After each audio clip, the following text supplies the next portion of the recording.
जब जीवन का शोर बहुत ज्यादा हो जाए, जब मन अशांत हो जाए और जब बाहरी दुनिया में शांति ढूंढते ढूंढते थक जाएं, तब एक मार्ग होता है, मौन का मार्ग, स्वयं की खोज का मार्ग, जिसे कहते हैं विपश्यना।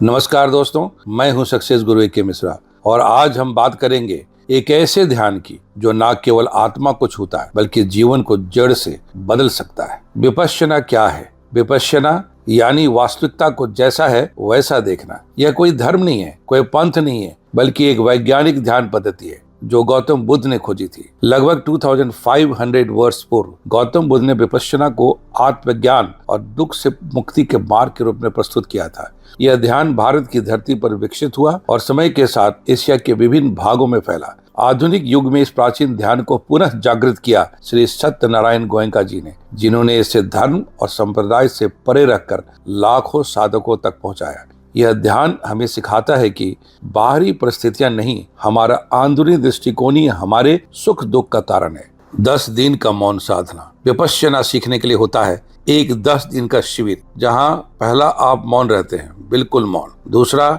सुबह 4 बजे से रात 9 बजे तक आप केवल एक काम करते हैं, अपने भीतर उतरना। तीसरा, कोई मोबाइल नहीं, कोई किताब नहीं, कोई बातचीत नहीं। चौथा, पहले 3 दिन आप केवल अपनी सांस पर ध्यान देते हैं, आनापान ध्यान। पांचवा, फिर शरीर में होने वाली हर संवेदना को बिना प्रतिक्रिया के देखना सीखते हैं। यह अभ्यास सिखाता है हर सुख दुख, हर भावना क्षणिक है, अनित्य है। मानसिक शुद्धि और शक्ति, यह कोई जादू नहीं है, यह है भीतर उतरने का अभ्यास। धीरे धीरे आप देखेंगे क्रोध कम हो रहा है, भय, चिंता, लालच, इनका प्रभाव कम हो रहा है। मन शांत, स्थिर और सजग होता जा रहा है। आप बाहरी परिस्थितियों पर नहीं, अपने उत्तरदायित्व और प्रतिक्रियाओं पर केंद्रित होते हैं। गोयनका जी और धर्म सेंटर्स, इस ध्यान को आधुनिक युग में पुनर्जीवित किया श्री सत्यनारायण गोयनका जी ने।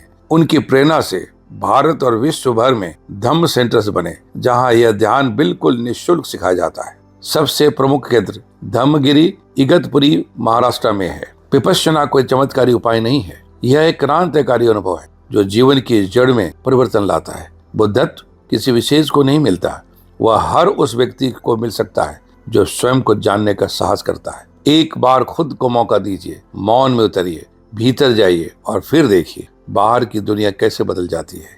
क्या आपने कभी 10 दिन मौन साधना की है?